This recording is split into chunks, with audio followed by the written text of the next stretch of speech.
Yalla Boker Tov Beshem Hashem Naaseh Venatzliach. Excusez-moi pour vendredi. Hier, on était absent, on n'a pas pu faire Shiur aujourd'hui. On est le 1er du mois de janvier, lundi de janvier. Pourquoi janvier? Juin, autant pour moi. 1er du mois de juin, lundi est le tête du mois de Sivan Echem Tovim Ul Shalom Sheniske Lagdil Torah Uladira Betachlit Shalirat Shamaim. Un Shiur qui a été acheté aujourd'hui pour l'élévation de l'âme. Donc le 9 Sivan, aujourd'hui de Madame El Harar, pour le Rav Makhlouf El Harar Zichrono Livracha et la réussite de toute sa famille. Be'ezrat Hashem Bracha Revacha Ba'atzacha Bechol Ma'aseidechem Madame El Harar. Be'ezrat Hashem, et que le mérite du Rav Makhlouf El Harar vous protège. Bakol Mikol Kol. On remerciera aussi de voir cette même occasion. Alors, un peu de patience.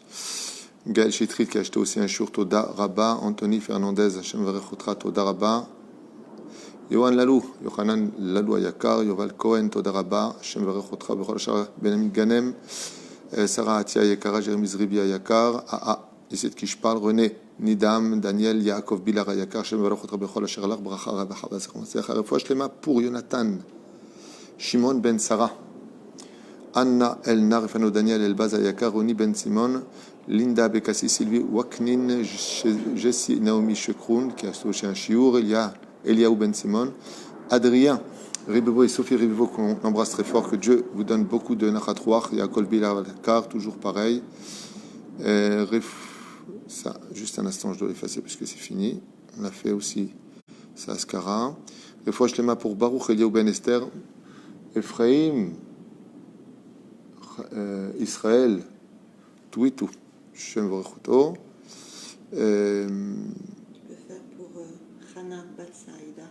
Chana Bat Saïda, Refoua Shelma Refoua Nefesh Refoua Tagouf, Anna El Na Refana Lahem. Il y a aussi le nom de Moratimi Agdosha Bat Torah, Sarah Bat Fani, Sarah Talia Bat Efrat Miriam, Meir Soufan Ayakar, et Sarah Soufan, qu'on n'entend que de bonnes nouvelles, Chaya Catherine Bat Esther, Refoua Shelma Achlama Meira Bezrat Hashem, et Kolam Israël, Chana Bat Adel, Refoua Shelma pour Chaya, Esther Bat Rivka Ayakara Bezrat Hashem. Pour Shlomo, son papa. Ah, Shlomo Ben Baruch. Ben Chaya. Top. Chava. Ok. Et bien, Daïs, ce soir, c'est le nishma de ton papa, mon beau-père, Shmuel Sami Ben Elisa, Mishpachat Dahan, Alav Shalom. Ok, on commence avec notre premier shiur. Normalement, on doit faire 4 shiurs ce matin, donc on va essayer d'être plutôt bref. 4 shiurim, mais d'une grande valeur, Bezrat Hashem, toujours dans nos sages racontes, avec Avram Avinu Alav Hashem. Donc vous vous rappelez que dans le dernier shiur qu'on a fait, donc vous savez qu'ils sont numérotés, comme ça vous saurez exactement comment ça se suit. Be'etzem, Avram Avinu a fait la Brit Mila. Vous savez que la Brit Mila a un moment de douleur. Le moment de douleur d'une Brit Mila, c'est pas quand on coupe, c'est uniquement quand on sépare le prépuce de la chair. La chair est collée au prépuce. Et le fait de le décoller, c'est une petite déchirure qui est très douloureuse. C'est là vraiment le moment qui fait mal au bébé. Ça dure quelques secondes. Et par contre, quand il coupe tout ça, il n'y a plus de douleur. Après, il retourne. Mais il y en a qui disent que le 3e jour est le jour le plus difficile. Les Tunisiens ils font Brit Lila la veille et ils font un autre nom, j'ai oublié, comme on dit, le 3e jour. C'est dommage que cette tradition de faire une Seouda le 3e jour de la Brit Mila se soit perdue, parce que pendant des siècles et des siècles, la coutume tunisienne était de faire encore une Seouda, de réunir 10 personnes à la maison et de faire une nuit d'études pour soulager l'enfant, car la Torah est un remède pour tout. Alors voilà, nos sages nous disent, Bayam Shishi la Mila Beyot Abraham Koev Echole. Le 3e jour, Abraham était donc souffrant, parce que c'est le jour de la cicatrisation. Il était malade. Vous savez que la chaleur a pour fonction de guérir. Et donc, qu'est-ce qu'a fait Akadosh Baruch Hu en l'honneur d'Avraham Avinu? Il a créé une espèce de chalal, une espèce de trou entre la dimension du Gehinam pour que la chaleur du Gehinam monte sur terre. Et c'était donc une journée à très très très très grosse chaleur, presque invivable. Kedel et Nasot et Avraham. Et tout ça pourquoi? Pour mettre Abraham à l'épreuve et aussi le guérir. Et Abraham Avinu, Alav Shalom, était tellement préoccupé par la mitzvah de Achnasat Orchim, d'inviter des gens à la maison, qu'il en avait carrément oublié la douleur qu'il avait en bas. Et ça, c'est la force de la mitzvah. Des fois, quand on est préoccupé par une mitzvah, de l'accomplir, mamage de toute son âme et de tout son cœur, on en vient à oublier les douleurs que l'on a. Et ça, c'est un Moussereskel pour nous aujourd'hui. C'est que très souvent, on peut avoir des problèmes de parnassa, des problèmes de shlambaï, des problèmes de refoua shlema, des problèmes d'éducation, des problèmes avec des amis. On peut avoir plein de problèmes dans la vie, mais et quand on va prier, ou quand on va mettre des tefilines, ou quand on va mettre une tzedaka, ou quand on va faire une mitzvah, eh bien, malheureusement, la douleur nous accompagne, les problèmes de nos vies nous accompagnent pendant la mitzvah. Et ici, le Midrash nous dit qu'Avraham Avinu, il était tellement préoccupé à la mitzvah de Achnasat Orchim qu'il en a oublié la douleur. De là, on apprend que Béhémet, quand on vient faire une mitzvah, on doit laisser tous ses soucis dehors. C'est comme dans le travail. Quand vous êtes invité à travailler pour quelqu'un, vous ne pouvez pas venir avec vos problèmes personnels dans le travail. Il faut les laisser à l'extérieur. Et quand vous rentrez à la maison, vous avez des soucis avec le patron, par exemple, ou autre. Il faut éviter de rentrer, quand on va quelque part, nos soucis avec nous, même si c'est un ensemble de choses. D'accord ? Mais la reine, comme Dieu nous demande de laisser le Yetzer Hara à l'extérieur de nous, Beotamida, quand on vient pour être en rapport avec Hachem, alors on doit laisser les soucis à l'extérieur. C'est-à-dire, vous rentrez à la Beth Knesset, le portable avec les téléphones des patrons, des clients, dehors. Pourquoi dehors ? Parce que tu es avec Dieu. Dehors, parce que je suis avec Dieu. Oui, mais comment je vais faire ? C'est Dieu qui donne. T'inquiète, parce que tu dois prendre, tu dois prendre. Yashav petach haoel v'imtin orchim shiavo. Et donc, qu'est-ce qu'a fait Avraham Avinu ? Il s'est assis à l'entrée de la tente et il espérait dès Mamash plus que jamais que des invités puissent passer pour les inviter à manger chez lui. De là, d'ailleurs, on apprendra une chose à propos de Achnasat Orchim, une mitzvah dont on a tellement parlé dans toratraim.net, c'est l'importance de l'invitation. C'est-à-dire que des fois, on attend que les gens nous demandent de les inviter, alors que Achnasat Orchim, c'est à toi d'aller chercher pour les inviter. Venez, on descend maintenant et on va faire Bikur Cholim. De là, vous apprendrez que Bikur Cholim est une mitzvah tellement chérie de Dieu, tellement proche d'Hachem, que Dieu lui-même fait toujours cette mitzvah d'aller voir des malades. Et pourquoi ? Dieu, Dafka, descend voir les malades. Parce qu'en général, quand une personne est malade, elle brise la clipa de l'orgueil et elle se remplit d'humilité. D'un coup, elle se demande s'il te plaît, ça ne te dérange pas. D'un coup, les gens, même les plus débiles, si je peux employer le mot très péjoratif, débile, parce que pour moi, il n'y a pas plus débile qu'une personne qui n'a pas de Hakaratatov, eh bien, quand elle est malade, d'un coup, Yeshla Hakaratatov. D'un coup, Mamash, cette personne-là qui devient dépendante, se rend compte de la valeur des autres, et que quand on leur apporte quelque chose, c'est pas un dû. Mais la reine, il faut savoir que le manque de Hakaratatov, de gratitude, est une débilité de l'esprit. C'est très grave de dire du mal des gens qui t'ont fait du bien. C'est tellement grave dans le judaïsme que Akadosh Baruch Hu ne reçoit pas la nation ni de Moab ni de Ammon parce qu'ils ont été ingrats. Pourquoi est-ce que Og est mort de façon tragique ? Parce qu'il a été ingrat, il a été nourri par Avraham Avinu, il a été sauvé par Avraham Avinu selon les Rabbi Eliezer. Et donc quand tu es sauvé par quelqu'un, on voit que l'ingratitude est extrêmement prise en compte dans le ciel. Et la reine, pourquoi Dieu vient visiter les malades ? Parce que quand le malade est malade, il devient plus humble, il se rend compte des valeurs des choses, la valeur des gens. Il parle moins d'eux, il se rend plus compte qu'en fin de compte, heureusement qu'il les a. Alors que d'habitude, il est critiqué avant. Maintenant, il se rend compte que Béhémet, heureusement que tu es là, heureusement que tu es avec moi. On se rend compte de la valeur. Et je me rappelle qu'une fois, anecdote personnelle, j'avais connu une personne qui était très, très, très orgueilleuse. Et toujours en train de parler des uns et des autres, et celui-là il est comme ça, et celui-là il est comme ça. Tu sais, c'est toujours des bouches sales comme ça, vraiment sales. Comme j'ai dit un jour, tu devrais acheter une chaîne que tu mets au lobe de l'oreille, comme ça quand tu parles, tu tires la chasse. Tellement sa bouche était sale. Et un jour, Baruch Hashem, Dieu l'a rendu malade, Baruch Hashem. Et dans sa maladie, il était devenu tellement faible qu'il était devenu un petit agneau, Todarabba, il a demandé pardon à tout le monde, il s'est même mis à pleurer, je vais mourir. Et j'étais mort de rire parce que Dieu lui a rendu la guérison et après ça, il est devenu un ogre. Un ogre. C'est-à-dire, une fois de plus, sa femme, elle est pourrie, celui-là, il est comme ça, celui-là, il est comme ça. Et tout le monde lui disait, t'as oublié que quand tu étais pratiquement mourant, quel petit agneau tu étais devenu gentil, combien tu t'es rendu compte de la valeur de chacun. Et la reine Boré Olam, comme il nous dit ici, tout de suite, il a dit aux anges, venez, on va voir Abraham Avinu. C'est Abraham, Baruch Hashem, lui, il n'avait pas besoin de ça. Il était humble tout le temps. Mais il faut savoir que la maladie, elle a une grande qualité, c'est qu'elle rend les gens humbles. Elle casse l'orgueil de l'homme parce qu'il devient dépendant et puis parce qu'il se rend compte de la valeur des autres. On raconte à cet insu une histoire très importante d'un homme. Donc, dans le cas échéant, je parle d'un homme vis-à-vis d'une femme, mais ça aurait pu être le contraire. Des fois, d'ailleurs, je vais raconter deux histoires pour équilibrer, parce que souvent les hommes me disent, ouais, il n'y en a toujours que pour les femmes. Alors, je vais raconter deux histoires vécues qui... un jour, un homme comme ça qui donc travaillait très très très dur, et sa femme ne travaillait pas. Elle ne travaillait pas, ils avaient juste 4 enfants ou 5 enfants à la maison, je ne me rappelle plus. Et cet homme-là, grâce à Dieu, Baruch Hashem, il est tombé malade. Vous allez comprendre pourquoi je dis Baruch Hashem. Il est tombé malade, il a eu bobo à la tête, donc il a eu un peu de fièvre, et donc il est resté au lit. Et pour la première fois de sa vie, lui qui critiquait constamment sa femme, ouais, moi je travaille, toi tu fais rien, tu es à la maison, ok, tu vois pas ce que tu fais à t'occuper des gosses, tu vois pas la machine, tu mets dedans, tu appuies sur un bouton, tu vois pas ce que tu fais, tu vois pas ce que tu fais. Aucune gratitude vis-à-vis de lui. Et cet homme-là, Baruch Hashem, est tombé malade et il est resté dans son lit. Il a appelé sa mère, allô maman Bobo, comment tu m'as fait, je suis pas beau. Et là, il s'est rendu compte que lui, qui se levait tous les jours à 6 heures pour aller bosser, sa femme, elle était déjà debout à 6h30, une demi-heure après lui. Et qu'elle devait laver les enfants, réveiller les enfants, habiller les enfants, préparer les goûters des enfants, les descendre en bas et attendre pendant une demi-heure là, ça, pour être sûr que les enfants y remontent. Et lui, maintenant, il s'est rendu compte, pour la première fois de sa vie, il s'est rendu compte de ça. Il s'est rendu compte de ça. Puis voilà qu'il revoit sa femme qui monte. Elle vient le voir, elle lui demande si elle veut boire un café, si elle doit lui apporter le keli de Netilat Yadayim.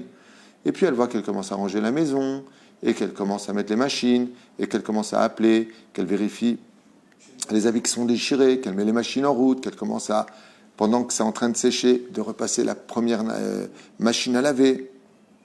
Il s'est rendu compte, Béhémet, que sa femme n'arrêtait pas une seule seconde. Puis il observait ça. Puis il était déjà 1h de l'après-midi, elle voit sa femme, hop, à midi, qui était déjà en train de préparer. À 1h, elle descend recevoir les enfants, une partie des enfants était déjà rentrée, et elle fait les devoirs avec eux jusqu'à 2h30 de l'après-midi. Mais Kitsur Belaïnian, quand il s'est rendu compte du programme de sa femme, il a appelé le soir, il lui a demandé pardon. Il lui a dit, je te promets une chose, plus jamais je te critiquerai. Alors sa femme, elle lui a dit, je veux bénir quelqu'un. Elle lui a dit, je veux bénir la fièvre qui t'a attaqué aujourd'hui. Parce que ce que tu as vu de moi aujourd'hui, c'est tous les jours comme ça. Et fais la maison, et occupe-toi des enfants, et fais ceci. Alors que sa femme, elle venait d'accoucher d'un bébé, avec les changements hormonaux. Et nous, on ne se rend pas compte. Mais la reine, elle lui a dit, Baruch Hashem, grâce à ta maladie, tu t'es rendu compte combien, même si je ne travaillais pas comme toi proprement dit chez un patron, combien le labeur d'une femme dans une maison était déjà un travail épuisant et fatigant. Mais la reine, Yesh et Atzad Atov, Sheba Davarazé. Il y a une autre histoire qui m'a beaucoup frappé. C'est l'histoire d'une femme dont le mari travaillait dans le prêt-à-porter. Et donc, il avait sa boutique, il avait des vendeurs et des vendeuses, et ainsi de suite. Et elle n'arrêtait pas de le descendre. Tu vois pas ce que tu fais, tu vois pas ce que tu fais, tu vois pas ce que tu fais, tu vois pas ce que tu fais. Tu as des vendeurs, tu arrives, tu es à la caisse, tu vois pas la fatigue que tu as. Et un jour, cette femme est venue travailler avec lui. Et là, elle s'est rendue compte que Béhémet, c'était loin d'être cela, qu'il fallait prendre la marchandise, qu'il fallait l'emmener chez les clients, et qu'il n'y avait pas d'ascenseur. Et elle voit de ses propres yeux son mari qui porte tous ses vêtements comme ça, extrêmement durs, pendant 3 étages pour les emmener à quelqu'un. Sauf que ce n'était pas l'état qu'il fallait. Il fallait redescendre dans la voiture et rechanger les choses. Et puis en même temps, parce qu'il était sitonaï, c'est-à-dire il était aussi grossiste. Et le nombre d'humiliations qu'il a eu, et puis elle est partie avec lui dans une autre ville pour chercher un chèque. Sauf la personne lui dit oui, je vous ai dit de venir aujourd'hui. Après tous les embouteillages, sauf mon chéquier, je l'ai oublié à la maison, revenez demain. Et là, quand ils sont revenus le soir très très tard, elle s'est rendue compte, Béhémet, combien son mari travaillait dur et combien elle aurait mieux fait de se taire que de constamment le critiquer, de critiquer. La reine Bezrat Hashem, la sim lève la davarazé, que très souvent on critique les gens pour ce qu'ils font dans l'imagination de ce que nous on estime de ce qu'ils font, alors qu'on n'est pas à leur place, et que si on prenait un tout petit peu leur place, on comprendrait beaucoup mieux, comme le dit la Mishnah dans Masechet Avot, Al tadun et traverecha chetamod bimkomo, ne juge jamais une autre personne jusqu'à ce que tu fasses ce que lui-même a fait. Quand tu le feras, alors tu auras le droit de parler, éventuellement. En tout cas, c'est la base minimum de la moralité. Et Avraham Avinu, alav hashalom, il n'a pas besoin de ces critères de la maladie. C'est pour ça qu'il n'est pas malade. Il n'y a pas de maladie à l'époque d'Avraham Avinu. Il a juste fait la Brit Mila. Et Boré Olam court pour voir comment va Avraham. Au niveau du Bikur Cholim, comme Machashuv, quand vous entendez quelqu'un de malade, de venir le voir pour lui remonter le moral. Alors le but, quand on a un malade, c'est qu'on a l'obligation de prier pour lui.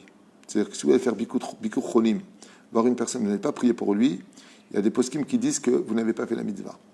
Il y en a qui disent qu'il faut lui demander s'il a besoin de quoi que ce soit, de lui apporter peut-être des médicaments, de lui faire peut-être à manger, de lui nettoyer la maison. Rabbi Akiva, on raconte de lui que quand il voulait voir ses élèves qui étaient malades, par exemple, eh bien, il ouvrait la maison, il leur donnait un coup de balai à la maison, il leur améliorait leur vie. Et là, c'est Boré Olam qui vient avec les anges. Adon Haolam, Ma Enosh ki tiskerenu. Et donc, comme ils ont dit les anges, qu'est-ce qu'un homme pour qu'on se souvienne de lui? Un homme, c'est comme du beurre. Tu plantes un couteau dans le beurre, il se coupe. Tu plantes un couteau dans un homme, il se coupe. On n'est rien. Atamorit kevodecha lamakom shel dam ve'sirhon. Dans le monde d'en haut, les anges, ils ont dit à Dieu, tu vis dans un monde d'une perfection absolue. Et toi, tu veux descendre dans le monde d'en bas pour voir un homme dont les boyaux sont pleins d'excréments. L'homme, de quoi il fait un homme, disent les anges. Aujourd'hui, il est là, demain, il n'est pas là. Un homme, ça sent mauvais. Pourquoi tu vas descendre? Ils lui disent les anges à Dieu. Amar lahem akadosh baruch hu, Dieu leur a répondu. Haim kachai tsepichem. Il dit comme ça, vous osez parler de mes créations. Chayechem she'arev alay otoreach shel dam mila. Il aurait dit Hachem, il n'y a pas un plus grand parfum au monde. Il n'y a pas une mitzvah qui sont aussi bons de toutes les mitzvahs de la Torah et de toutes les odeurs que Dieu a créées que le sang de la Brit Mila. Comme ça, il dit Hachem, que quand on coupe la Brit Mila, nous, on ne le sent pas, on ne le voit pas, mais il y a une odeur qui se dégage du sang de la Brit Mila, qui est Reach Nichochi Shel Hachem, et qui est l'odeur la plus extraordinaire que même les morts ressentent après la mort. C'est-à-dire quand une personne décède et qu'elle monte dans les sphères supérieures, des fois elle sent des très très bonnes odeurs, mais d'un goût tellement exquis qu'elle demande aux anges, mais d'où vient cette odeur du monde d'en bas? Je ne savais pas qu'il y avait sur terre des odeurs aussi importantes. Et les anges répondent, c'est l'odeur de la Brit Mila. Quand il y a une Brit Mila qui est faite sur terre, l'odeur, le réach, les encens qui en ressortent sont tellement élevés que Boré Olam il dit Yoter mi mor lvona chez le Ketoret. L'odeur de la Brit Mila, du sang de la Brit Mila, est bien plus supérieure au Ketoret que l'on brûlait sur le Misbéach. Vim en atem olchim arini oler beatzmi vakro. Et donc Dieu dit aux anges, et si vous ne voulez pas descendre pour aller voir Avraham Avinu parce que ce n'est qu'un homme, eh bien moi je descendrai pour le voir lui-même. Miyad nir'a Hashem mapaliato saviv l'Avraham Avinu. Et donc même si on sait qu'il y a l'ange Michael, Gabriel et Raphaël qui sont descendus, le Midrash nous annonce que pas vraiment, puisque Dieu lui-même Béhémet est descendu voir Avraham Avinu, ainsi que Kol Famaliato, c'est-à-dire toutes ces armées sont descendues avec Akadosh Baruch Hu pour rendre visite à Avraham. Alors, il y a des règles aussi qu'il faut savoir, c'est qu'on ne se tient jamais au lit, au pied du lit du malade. Il ne faut jamais se mettre au pied du lit du malade, on se tient en général au milieu, plutôt vers la tête. À la tête du malade, il y a la Shekhinah. Et pourquoi la Shekhinah sera à la tête du malade? Parce que comme le malade, maintenant, il est miskin, donc il est plus humble. D'accord? Prenez une personne qui ne met pas les tefilines, il n'a pas le temps, ça ne lui parle pas, il ne va pas prier, Netilat Yadayim, ça ne lui parle pas, il n'a jamais été vraiment religieux, il est sur le point de mourir, d'un coup, il va vouloir mettre cette tefilines, il dit, on ne sait jamais, viens, je les mets quand même, comme ça je suis un peu de sadique. Yesh Jvira Gdola Meod, extraordinaire, Baruch Hashem, dans le fait d'être malade, c'est que ça rappelle à l'homme que, comme dit Rabbi Nachman de Breslev, le Yetzer Hara fait toujours croire à l'homme qu'il est là pour toujours, il ne mourra jamais. Donc s'il meurt jamais, il n'aura pas de compte à rendre, puisqu'on rend des comptes à la fin de notre vie. Donc un homme qui ne se rend pas compte que demain il peut mourir, ben, il n'a pas de raison de faire teshuva, puisqu'il est marqué Shuv Yamechad Lifnim Mitatecha. Fais teshuva un jour avant ta mort. La maladie, ce qu'elle a de bien, c'est qu'elle rappelle à l'homme que Béhémet, cette fois, lui, il peut mourir. Donc comme il peut mourir, il va rendre des comptes. Donc il serait peut-être temps de faire teshuva. Et c'est l'avantage pour laquelle la Shekhinah descend, parce que grâce à Dieu, il y a une espèce de halal, une espèce de vide qui se crée dans l'orgueil de l'homme d'habitude, qui va très bien dans la vie. Eh bien, quand il est malade, il va créer une espèce d'espace dans lequel la Shekhinah peut s'installer. Et où est cet espace? Dans les mochin de l'homme. C'est-à-dire que l'homme réalise qu'aujourd'hui, il est ici, que demain, il y aura une tonne de monde à son enterrement. Et après, qu'est-ce qu'il aura pris avec lui? Rien. Ni les sociétés, ni l'argent, ni la maison, ni la voiture, ni sa montre, ni les bagues, ni quoi que ce soit. Rien n'est pris dans ce monde. Et c'est en cela que Bezrat Hashem, plus tard, Yaakov Avinu va prier le Créateur du monde de laisser la maladie sur terre, de créer la maladie, pour que les gens aient le temps de demander pardon à Hashem. Voilà, on s'arrêtera là pour ce premier shiur, Bezrat Hashem de 20 minutes, 25 minutes, d'Avraham Avinu, qui fait descendre le Créateur du monde dans le monde d'en bas, parce que chaque fois qu'un malade réalise qu'il n'est rien, automatiquement la Shekhinah trouve une place pour s'installer avec lui. Le mieux, c'est de se rendre compte qu'on n'est rien avant d'être malade. Refoua shlema pour nous tous.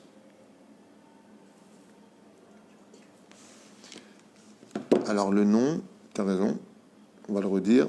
Ce shiur était dédié aujourd'hui pour la Askara du Rav Mahlouf El-Harar, par Madame El-Harar tout simplement, et la réussite de toute sa famille. Que Dieu vous bénisse. Toda Rabba.